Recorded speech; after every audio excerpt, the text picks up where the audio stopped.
1791, the first 10 amendments, which we call the Bill of Rights, are added to the Constitution. But the state conventions that adopted the Constitution understood that the Bill of Rights were coming. It was an unwritten but publicly stated at the Philadelphia Convention agreement that the Constitution would not have even been put up for consideration in places like the state where we are now if there had not been the implicit promise that a Bill of Rights would follow. It followed as the law of the land. So your right to develop your own personality. By the way, I've often told O'Reilly that should be his favorite right, because you should be to develop your personality however you want. Your right to think as you want, to develop your own personality, to entertain whatever thoughts you want, to articulate those thoughts, to print those thoughts, your right to petition the government for a redress of grievances, your right to associate, your right not to associate with whoever you want, your right to defend yourself with a gun, your right to shoot at the government if it is taken over by tyrants. Yeah.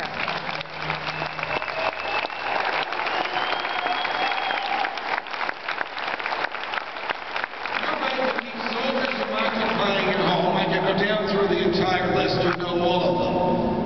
My favorite, after the right to life, is the one in the Fourth Amendment, and it is the greatest right after the right to life. It's the right to be left alone. All of these rights are written down in the Bill of Rights, and they all say Congress shall not interfere with them, but shall guarantee that they exist, meaning it'll make sure no state, no government interferes with them.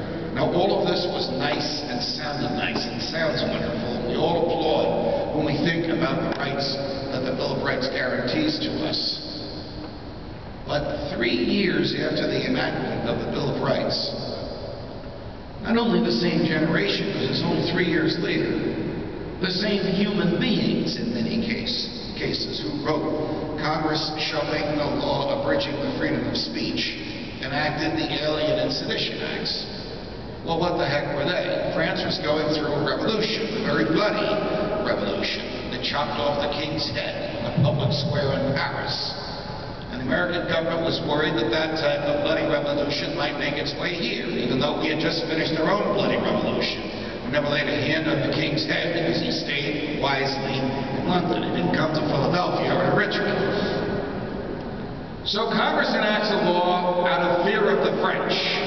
Oh, how the times have changed. And this law says, if you make your way to the United States and you're French, you have to wait 14 years before you can become a citizen. You see, the big government crowd of Hamilton and Adams were worried that all of Jefferson's French buddies would come over here, become citizens, have the right to vote, and would vote the Federalists out of office and would vote Jefferson and the Anti-Federalists into office.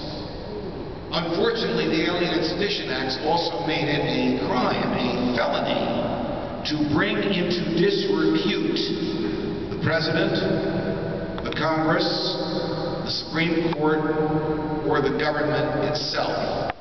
What? Yes, to ridicule and to bring the government into disrepute. Just as a little aside, note who's missing from that group. The President, the Congress, the Cabinet, the Supreme Court, the government. The Vice President is missing. Adams' Vice President was Jefferson.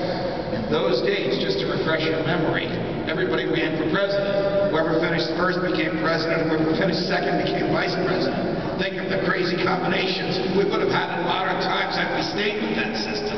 Of course, it was changed by the 12th Amendment, but Jefferson was Adams' vice president. He didn't want freedom from criticism. He said, if I ever become president, I will never enforce this. Of course, we know he became president. We know the Alien and Sedition Acts expired, and we know that there was never even a serious attempt to resurrect them. But during the Adams administration, people were prosecuted for their words.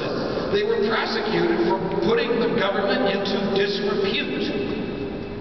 Congressman Matthew Lyons, an anti-federalist from Vermont, referred to the President, John Adams, as being more interested in pomp and circumstance than in governing.